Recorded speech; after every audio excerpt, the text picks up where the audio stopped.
A man sold his furniture to save his sick baby. 11 years later, a DNA test proved his wife had kidnapped the child from a hospital. He then spent 7 months playing detective to track down the boy's real father. This is the whole story. I am not confident in my English, so I relied on AI a bit to write it.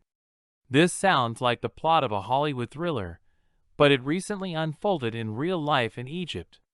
The story of Mohammed Khamis is going viral in the Middle East right now for being one of the craziest, yet most heartbreaking displays of moral integrity ever. Here is the breakdown of exactly what happened. The setup, 2015.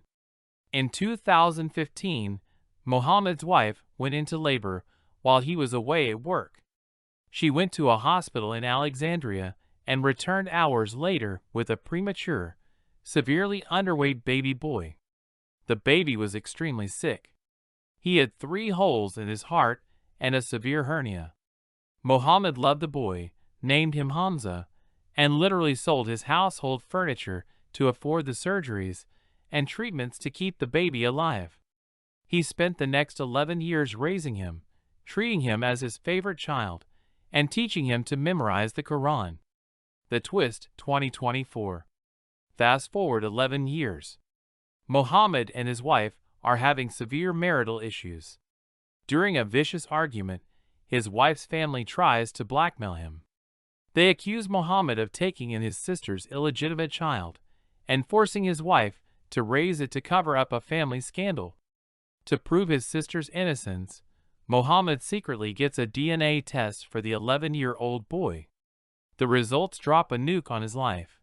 The boy has 0% DNA match to Mohammed, 0% match to his sister, and 0% match to his wife.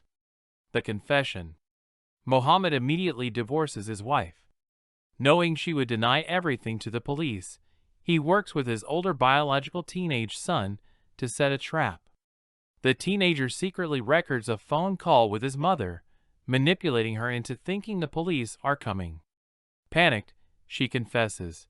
In 2015, her own pregnancy had issues. Fearing Mohammed would leave her, she wandered the hospital, found a woman distracted by medical paperwork, grabbed her newborn baby, and walked out the back door. The investigation? At this point, Mohammed could have kept quiet. He loved the boy deeply, and was the only father the child ever knew. But his conscience wouldn't let him keep another family's child. He begins a relentless 7-month investigation.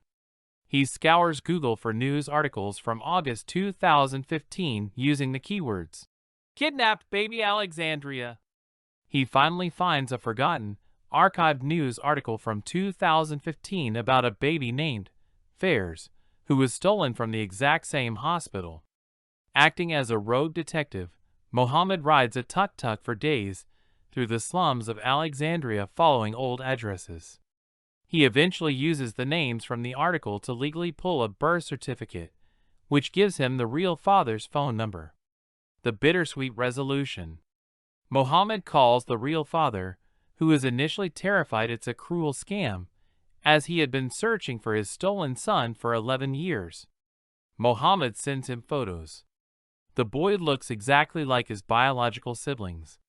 Mohammed voluntarily hands the boy over to his real family. Tragically, the biological mother will never get to see her son. She passed away 2 years ago, her heart broken from losing her baby. During the handover, the boy was crying, clinging to Mohammed's leg, not wanting to leave the only dad he ever knew.